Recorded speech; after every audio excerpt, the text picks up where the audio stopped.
So St. Clair Drake examined the issue of colorism. As I was saying, he found that slavery had existed in the ancient world. A Greek person who had been enslaved could teach the children of his Roman owners. There was no belief that intelligence was lost because you were a slave. Among the Islamic empires, a Nubian could be enslaved. He could serve as a soldier. If he, in fact, showed himself capable of valor in battle, intelligence, strategy, he could be freed by his owner. He could even marry his owner's daughter. You could move up and out of slavery.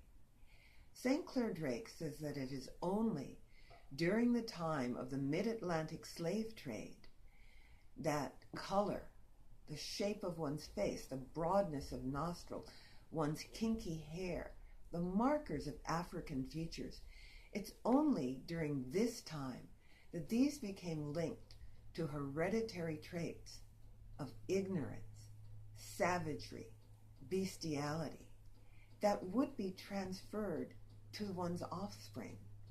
This had not existed before.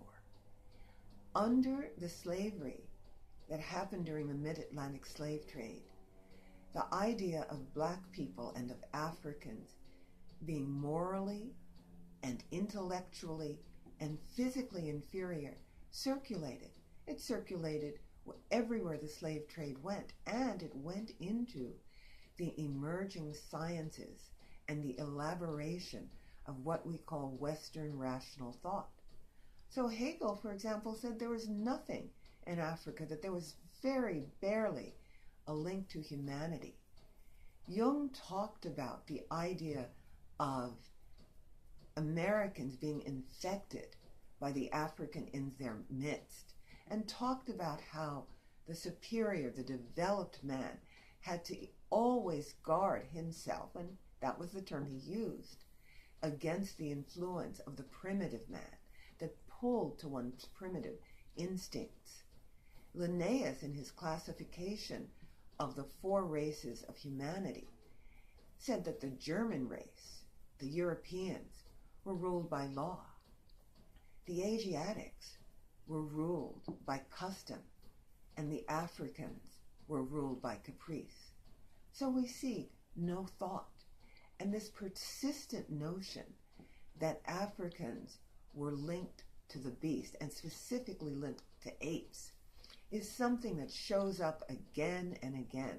It shows up in caricatures of African peoples. It shows up in the association of Michelle Obama with an ape. You could find caricatures of her online in which she has elongated features that make her look like an outsized orangutan. This also was done with her husband, Barack Obama. I was taught as a nurse midwife that the ideal gynecoid pelvis, the one best for carrying babies and delivering them, was of course the gynecoid, which was predominantly the pelvis of European women, and that women of color predominantly had the anthropoid or ape-like pelvis. I'm talking about color and coming back to this definition of women of color or people of color.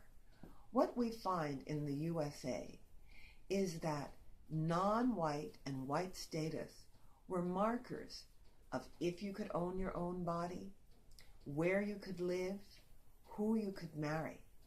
Many states, for example, Washington and Oregon, had sundown laws. You were not, on pain of death, you could not stay overnight in these states at one point.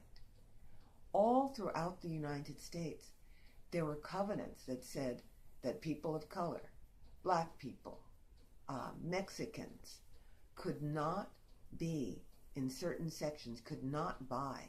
And these covenants, these sundown towns or sundown restrictions, existed all up through the 21st century. I remember in the 1960s when Maya Angelou could